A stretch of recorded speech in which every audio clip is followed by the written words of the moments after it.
Hello friends, welcome to online Guru. Online Guru इस platform पे आप सभी का स्वागत है। My self Gorakhnath Bogre. In today session we will see the important topic in pharmaceutical engineering, that is size separation. The topic of size separation, let's discuss here. Firstly, in the first slide we will see what is mean by size separation. Okay, what is mean by size separation? Size separation is a simple term, that is, it is nothing but it is a unit operation that involves the separation of mixture of various sizes particles into two or more components is called as a size separation. Very easy. Size separation is a unit operation of separation of particle into two or more portions by means of a screening surface. By means of a screening surface is called size separation. Okay, size separation is a separation of two components. Okay, in simple terms, or it is also known as sieving, shifting, and screening process. Size separation is also called as sieving, shifting, and screening procedure. Okay, this is about the size separation, what is mean by size separation, and what it also called as. Okay, in next slide we will see what are the objectives of size separation. What are the objectives of size separation, or what are the applications of size separations? Why it is important to be separate out the various sizes particle into the two sections. This is the objectives of size separation, or these are the applications of size separation. Let us discuss one by one objectives. That is, firstly, to determine the particle size for the production of tablet or capsule. Means in the formulation of tablets or capsule, it is important to separate out the particles according to their size and shapes. So if we separate out the particles into the manners of their size or shapes, it will be very easy for the compactness of the tablets or capsule. This is the first objectives of size separation, to determine particle size for the production of tablet or capsule. Tablet and capsules are the solid dosage forms. Solid dosage forms. So in the formulation of tablets or capsule, it is important to separate out the particles according to their shape or sizes. After that, next objective of size separation is to improve the solubility and stability of particles during production. To improve the solubility and stability of particles during production means if the particles are lesser in size or smaller in size, it get easily solubilized in the solvent. And when the particles are easily get solubilized, it means it is beneficial for their stability performance of that particular dosage form, or particular that particular forms of applications.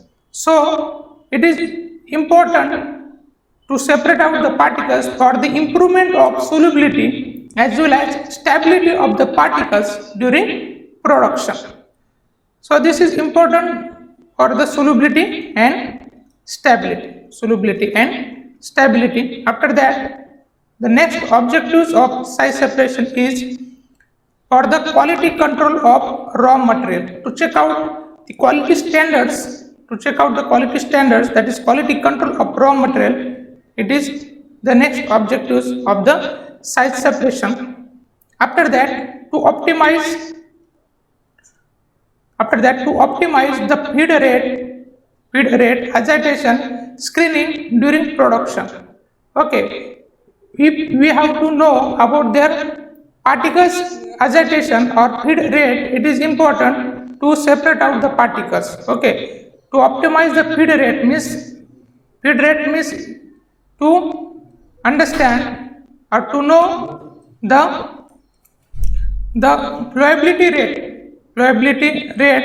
or feed rate of this particular particles, as well as agitation and screening or separating separating out the particles according to their characteristics during production. These are the four main objectives of the size separation, that is to determine the particle size for the production of tablets, to improve the solubility and stability of the particles, for the quality control of the raw material, and to optimize feed rate, agitation and screening during the production. These are the main objectives of the size separation. Okay, after that we will see what are the methods of size separation. With the help of this method, how we can separate out the particles.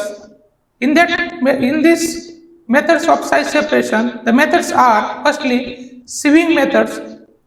With the help of sieves, we can separate out the particles according to their sizes. So first method is sieving, which is useful for the separation of particles which having the diameter 5 to 10,000 micrometer. Okay, 5 to 10,000 micrometer. For this separation of particles, the method used is sieving method. After that, sedimentation. It includes the type that is gravitational. In that, it is useful for the separating out the particles for the size range of 5 to 1000 micrometer. After that, next method is illustration. Next method of size separation, that is illustration. It includes water and air gravitational and centrifugal methods, which is useful for the particles having the range 0.5 to 50 micrometer. After that, the next fourth number method of size separation is a cyclone separator, which is useful for the separating out the particles having sizes 2 to 50 micrometer. Here in the exams of GPAT as well as in NIPER exam, the question can be asked on these methods related to their sizes of particle. Here the question can be asked with the help of methods of size separation. In sieving method, what are the size range for the particle separation, that is 5 to 10,000 micrometer. Here also question can be asked. Okay, here in centrifugal method, how much particle size or how many particle size can be separate out. Okay, what are the size range of particles? With the help of centrifugal method we can separate out, that is 0.5 to 50 micrometer. Or in cyclone separator, which size range of particles can be separated out, that is 2 to 50 micrometer. These are the factual numberings, or these are the factual information. Here the question can be asked in a competitive exam. After that, let's see the first method of size separation, that is sieving method. Here in figure you can see this is a simple sieve. We also have seen in the kitchen also this is a simple sieve which is constructed from a wire cloth with square meshes. It is constructed from wire cloth with square meshes. Here in this section they are having a square meshes in the inner side of the sieves. There are a number of pores in the inner side of the sieves. Also woven from the wires of bronze, brass as well as stainless steel.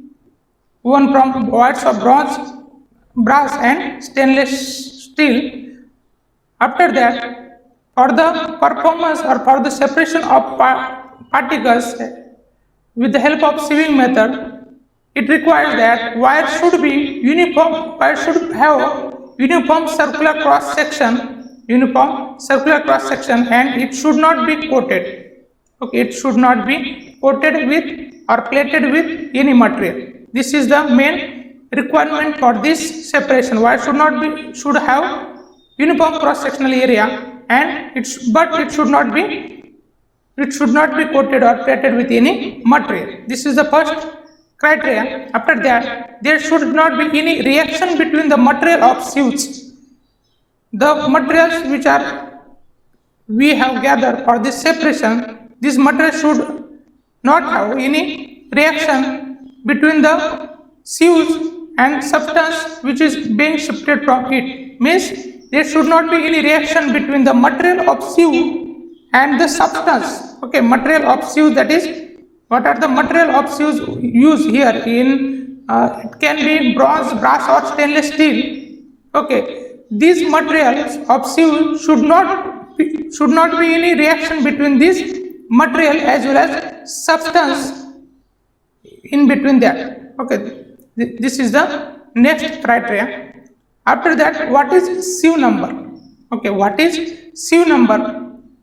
What actually it means? Sieve number indicates the number of meshes included in the length of 254 centimeter, 2.54 centimeter in each transverse direction parallel to the wires. This is called as a sieve number. In the area of 254 centimeter,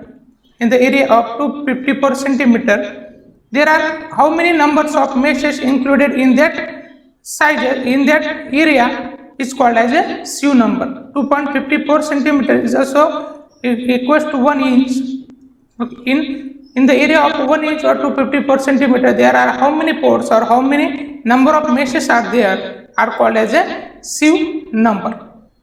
Okay, so what, according to their sieve number, there are different types of the sieves which are categorized. Okay, in the next slide we here discuss in the sieve number 8, these are the sieve numbers of particular sieves, that is sieve number 8, sieve number 10, sieve number 22, sieve number 44, sieve number 60 and sieve number 85. Okay, and how many there are nominal mesh aperture size in particular that sieves. Here these are the main comparison. Here in the sieve number 8, okay, in the sieve number 8, there is a nominal mesh aperture size is 2 mm. This is 2 mm. In sieve number 10, the nominal mesh aperture size is 1.7 mm. In the sieve number 10, in sieve number 22, the nominal mesh aperture size is 710 micrometer. 710 micrometer. In sieve number 44, the nominal mesh aperture size is 355 micrometer. In sieve number 16, the nominal mesh aperture size is 250 micrometer, and in sieve number 85, the nominal mesh aperture size is 180 micrometer. As we evaluate all the sieves, if we evaluate the sieve number and their nominal mesh aperture size, we can understand or we can conclude that as the sieve number increases, okay, as the sieve number increases, the nominal mesh aperture size got decreases. Okay, nominal mesh aperture size gets decreases, means as the sieve numbers increases, that is here you can see here 8, sieve number 8, sieve number 10, sieve number 22, sieve number 44, sieve number 60, sieve number 85. Here, as we have seen in the sieve number 8, it has the nominal mesh aperture size that is 2 millimeter, and it gets after that in sieve number 10 it is 1.7 mm. After that in sieve number 22 it is nominal mesh aperture size is 710 micrometer, that it gets decreases as sieve number increases here. After that, grades of powder. Grades of powder, it is categorized into the coarse powder, moderately coarse powder, moderately fine, fine and very fine. Here in this table, here from this table, the question can be asked. From this table, question can be asked on GPAT exam. Here, okay, question can be asked in the GPAT exam.